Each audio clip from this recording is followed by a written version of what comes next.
Entrevistada de hoy, Silvina Penela. Hola, Sí, sí, ¿qué tal? hola Silvina, ¿cómo estás? Muchas gracias por atender nuestro llamado. Te cuento, nosotros somos Cosa de Negras, un programa de la radio Germán Abdala, de AT Capital. Acá, compañeros y compañeros, delegados y delegadas de nuestro organismo que es el ENACOM, hacemos este programa que ya hace un año todavía no, pero hace muy poco comenzamos y la verdad que nos es un orgullo poder hablar con vos porque tenemos las mejores referencias. Quiero contarte antes de empezar. Ah, qué bueno, qué Sí, sí, bueno, la no. verdad El que placer es mío, de verdad. sí, sí. Bueno, Silvina, te presento. Sos directora general de Acceso a la Justicia y Derechos Humanos de la Defensoría del Pueblo de la Ciudad Autónoma de Buenos Aires. Nosotros somos Silvana Ávila, Javier Astorga y Emi Correia, que te vamos a hacer algunas preguntas que nos viene bien a todos y a todas saber, tener, viste, volver a repasar las herramientas que como ciudadanos, que como pueblo tenemos para por ahí defendernos de algunas cuestiones que estamos viviendo. Pero bueno, arrancamos con algunas preguntas. Sí, sabemos que ayer, bueno, la Defensoría del Pueblo estuvo monitoreando la concentración del Congreso. Queríamos saber qué habían registrado. Y la Defensoría, te cuento como para que todos sepamos, tiene como misión constitucional monitorear en general el accionar de las fuerzas de policía local y federal cuando actúan en la ciudad de Buenos Aires, y lo hacemos siguiendo las directrices establecidas por Naciones Unidas. Ajá. Eh, es una actividad que venimos desarrollando desde hace mucho tiempo, y que tiene como función básica, en principio, registrar todo lo que sucede a fin de poder brindar un relato imparcial de los hechos que se observan, visibilizar las situaciones de vulneración de derechos que tengan lugar en el contexto de esta observación, de modo tal de poder posibilitar la investigación en su caso, y la sanción de los posibles responsables. Ujú. Esta es una actividad que venimos desarrollando desde hace mucho tiempo, que involucra controlar el tipo de despliegue que se efectúa, las fuerzas que intervienen en el territorio, qué tipo de equipamiento están utilizando, Mm. armamentos y vehículos que utilizan, si están o no identificados los agentes de seguridad, qué tipo de intervención tienen en el contexto de estas manifestaciones. Claro. Desde que se sancionó, que se dictó en realidad el protocolo conocido como protocolo antipiquetes, es decir, desde diciembre del 2023, bueno, nuestra labor se ha incrementado realmente muchísimo, de lo que dan cuenta la cantidad de informes y presentaciones Ajá. que venimos haciendo, tanto ante el Ministerio de Seguridad de la Nación como el Ministerio de Seguridad de la ciudad. Ayer fue una manifestación en el que no se observó los niveles de violencia que venimos observando en las manifestaciones anteriores, eh, que vienen en una escalada de violencia, que la manifestación del 12 de marzo, o sea, la del miércoles, la de ayer no, la del La anterior, miércoles sí. anterior, fue un claro ejemplo, ¿no? Una manifestación en la cual la Defensoría registró, la de Defensoría y la Justicia, 114 personas detenidas y 400 personas que fueron atendidas por el CEPA. Nosotros trabajamos en forma articulada en el contexto de manifestaciones con el CEPA, que es el Cuerpo de Evacuación y Primeros Auxilios, una organización de socorristas, son los que ustedes van a ver en las movilizaciones vestidos de naranja y Ajá. asistiendo a heridos. Solamente en la manifestación del 12 de marzo, el CEPA atendió a más de 400 personas y, según el informe que nos han dado los hospitales públicos, hay más de 26 ingresos en hospitales, con casos muy graves, como sabemos que fue el de Pablo Grillo. Claro. ¿Y estos informes que realizan ustedes de la Defensoría pueden utilizarse luego como prueba en causas judiciales? Digo, ¿qué se hace a partir de esos informes? Nosotros en los informes, que ahora te cuento un poco de qué se tratan, en el informe hacemos recomendaciones muy concretas a la titular del Ministerio de Seguridad de la Nación, en este caso Patricia Bullrich, y al Ministerio de Seguridad de la Ciudad, porque son las fuerzas que están interviniendo en la ciudad en el contexto de manifestaciones y protestas sociales. Lo presentamos también ante los organismos de Naciones Unidas. Lo presentamos a las comisiones de seguridad y de derechos humanos de la legislatura y los presentamos también como prueba en todas las causas judiciales que se abren. De hecho, la Defensoría también ha intervenido y ha presentado habeas corpus en los distintos fueros. Por ejemplo, en el día de ayer presentamos 3 habeas corpus colectivos preventivos, uno pidiendo que se suspenda atento a lo que había pasado y lo que venía pasando y todos los informes que tenemos, que se suspenda el protocolo que se está utilizando en la ciudad, el protocolo antipiquetes.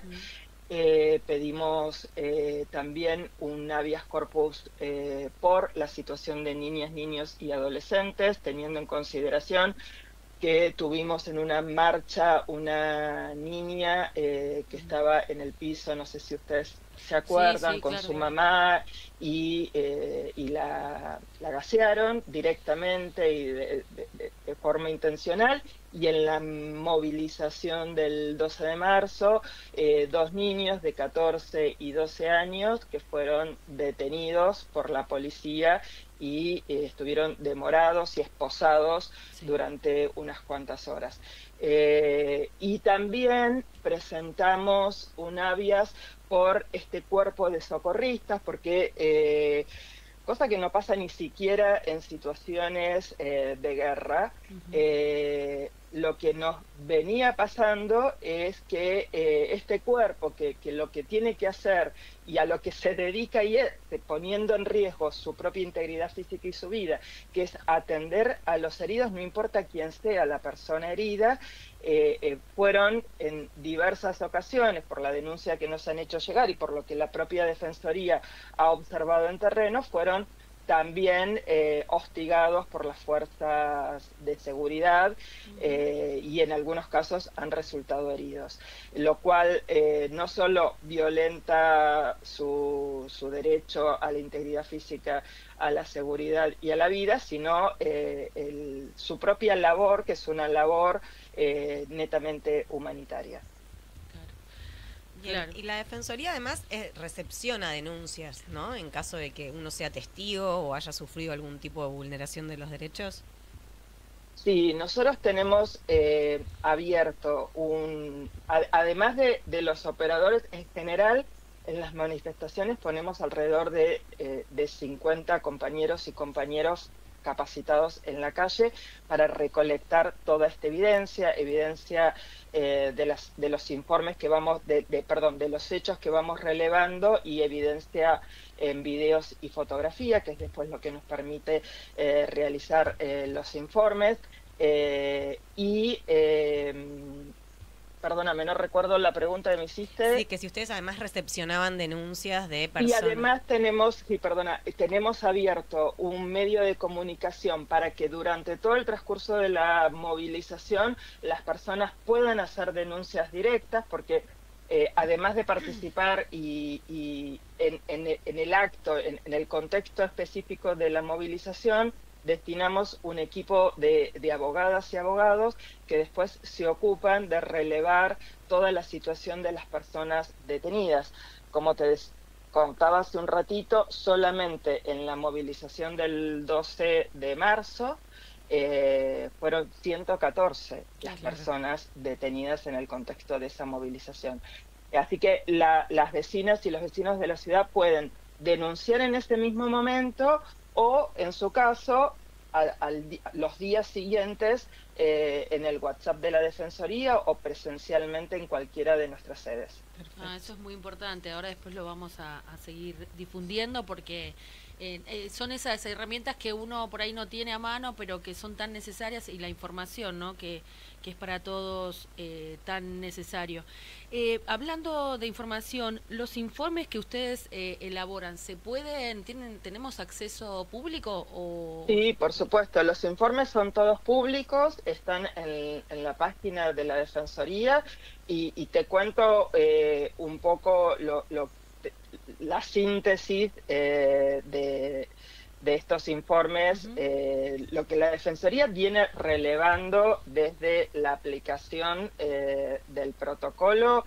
En primer lugar, lo que decíamos antes, la cantidad de personas detenidas, de personas que han requerido asistencia humanitaria en el contexto de la movilización o que han ingresado a hospitales públicos como consecuencia de haber sido heridas durante el contexto de la protesta, que es realmente muy amplia. Insisto, solo en la movilización del 12, 114 personas detenidas, 400 asistidas por el CEPA y 26 fueron las personas hospitalizadas, entre ellas el reportero gráfico Pablo Grillo, que todavía sigue en una situación muy delicada internado. Pero básicamente lo que nosotros venimos diciendo es que el protocolo que se está aplicando en la ciudad de Buenos Aires, en primer lugar, vulnera la autonomía de la ciudad de Buenos Aires. O sea, todas y todos sabemos que la ciudad conquistó su autonomía y que conserva todo el poder que no fue expresamente delegado por la Constitución al gobierno federal. Entre ellos, las funciones de policía. Para eso tenemos nuestro cuerpo de policía y tenemos constitucionalmente atribuidas esas funciones. La aplicación del protocolo vulnera específicamente la Ley de Seguridad Interior, que establece solo 3 supuestos para los cuales las fuerzas federales podrían intervenir en la ciudad de Buenos Aires.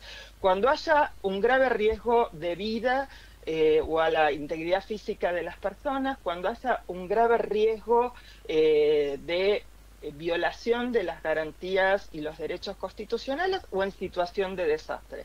Si no se dan estos 3 supuestos, en la ciudad no pueden intervenir las fuerzas federales porque violenta nuestra autonomía. Entonces, venimos diciendo de modo totalmente, claro, venimos diciendo de modo reiterado, le venimos diciendo tanto al gobierno nacional como al gobierno de la ciudad que respeten lo que dice la ley, lo que dice la Constitución de la ciudad, lo que dice la Constitución nacional y que dejen de darle a la ciudad el trato que recibe un territorio federalizado propio de una época en que la ciudad carecía de autonomía.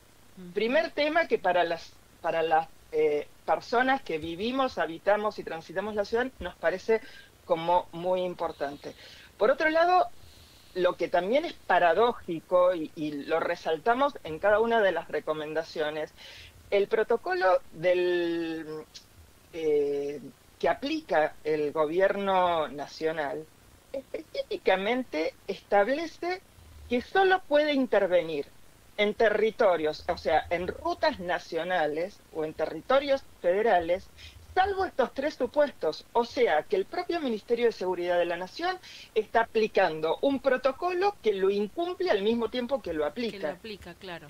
Lo cual nos parece también sumamente paradójico y grave, porque si vamos a la letra del protocolo, dice específicamente que se aplica en rutas nacionales, salvo los supuestos de la ley 24059 que no se dan, que no se han dado, por lo menos no se han verificado en ninguna de las más de 50 manifestaciones que la Defensoría del Pueblo de la Ciudad ha observado desde diciembre hasta ahora.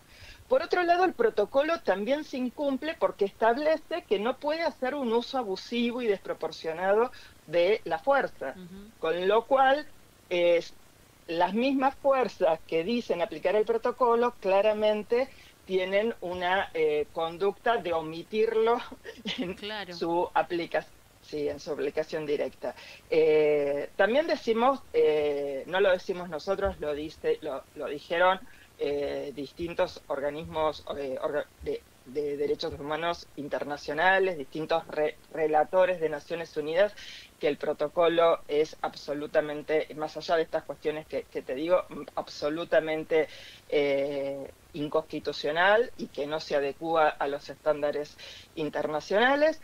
Y por otro lado, lo que reiteradamente venimos diciendo, que se está haciendo un uso absolutamente innecesario, irracional y desproporcional de la fuerza, utilización indiscriminada de escopetas con proyectiles de goma, disuasivos químicos irritantes, de forma discriminada contra la población en general que asiste a estas convocatorias, camiones hidrantes disparados directamente contra las multitudes, todo lo cual ha dejado una saga de personas heridas, que son las que después son atendidas por el CEPA o los hospitales públicos, pérdida de visión en los ojos, y sin ir más lejos lo que le sucedió a Pablo Grillo. A Pablo, claro.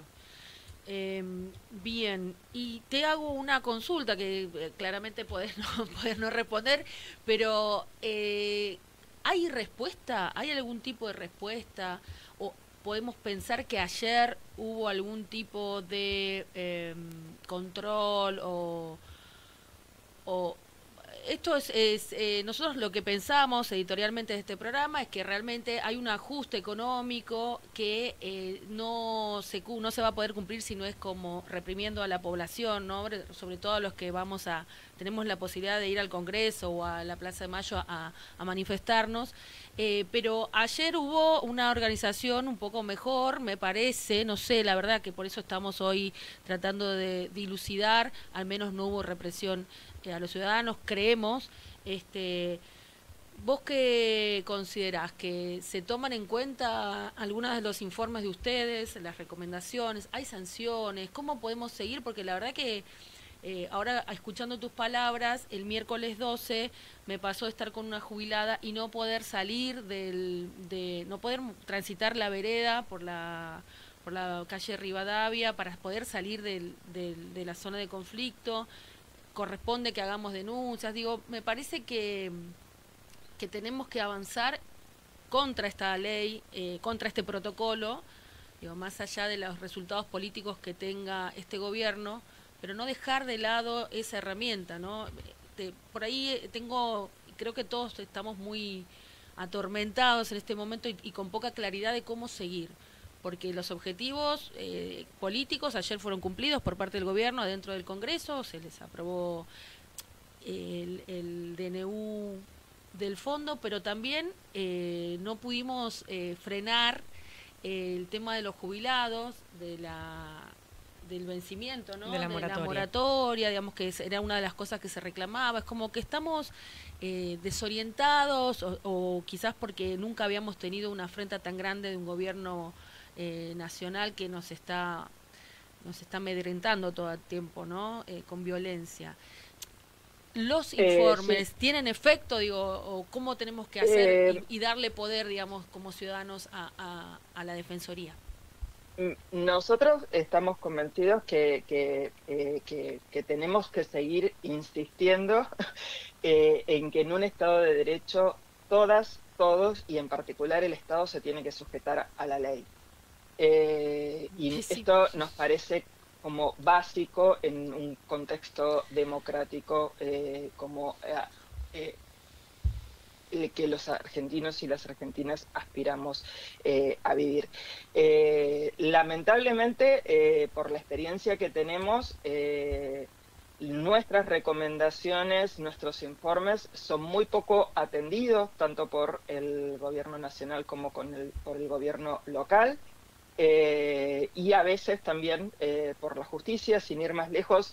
Ayer de los 3 habeas preventivos, habeas corpus preventivos que la Defensoría presentó, los 3 terminaron siendo rechazados, pero hago la salvedad que en uno de ellos, en el caso de las niñas, niños y adolescentes, la jueza que intervino, por un lado lo rechaza, pero al mismo tiempo debo decir que convocó a las fuerzas nacionales, al Ministerio de Seguridad de la Nación, y le dio una cantidad, su propia sentencia establece una cantidad de demandas relativas a la tutela especial que hay que tener sobre las niñas, niños y adolescentes, recordándole a ambas fuerzas policiales cuáles son sus deberes respecto de este colectivo especialmente vulnerado, que, bueno, en ese sentido nos pareció positivo.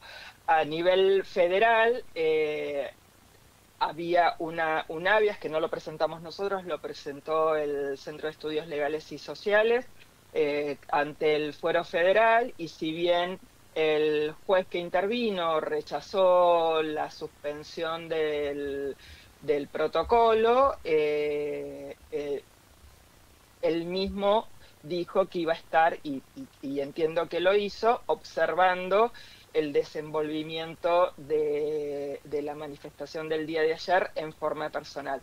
¿Qué quiero decir con esto? Que a veces creemos que, y pasa, que los organismos de derechos humanos internacionales tienen una respuesta mucho más rápida en términos de establecer que se están violentando derechos y garantías básicas de las y los ciudadanos de la Argentina. Pero bueno, me parece que es absolutamente importante seguir insistiendo que la violencia no es el camino y que no podemos resignarnos a que desde el Estado se viole la ley. Estamos en un Estado de Derecho y el punto norte de cualquier Estado de Derecho es justamente la sujeción de todos a la ley. Exactamente. Silvina, creo que estamos más que completos con la información que nos diste para poder avanzar y seguir dilucidando y quizás volver a muchos pasos anteriores para desasnarnos y saber con qué herramientas contamos en este Estado de Derecho que acabas de nombrar. Te agradecemos un montón y espero que puedas seguir con tu trabajo y todos tratando de conservar este Estado de Derecho que casi que nos asustó. Estos días estuvieron hablando de declarar un estado de sitio, un delirio, sí, que la verdad es que no pensábamos escuchar. Tremendo. Pero bueno, Silvina, muchísimas gracias por haber atendido nuestras preguntas y espero que quedemos conectadas para seguir trabajando en pos de todo esto. Al contrario, muchísimas gracias a ustedes y siempre a disposición. Gracias. Si tu capital intelectual está en baja, este es el mejor hedge contra la ignorancia. Puede la que puede, puede la que puede, puede la que puede, puede la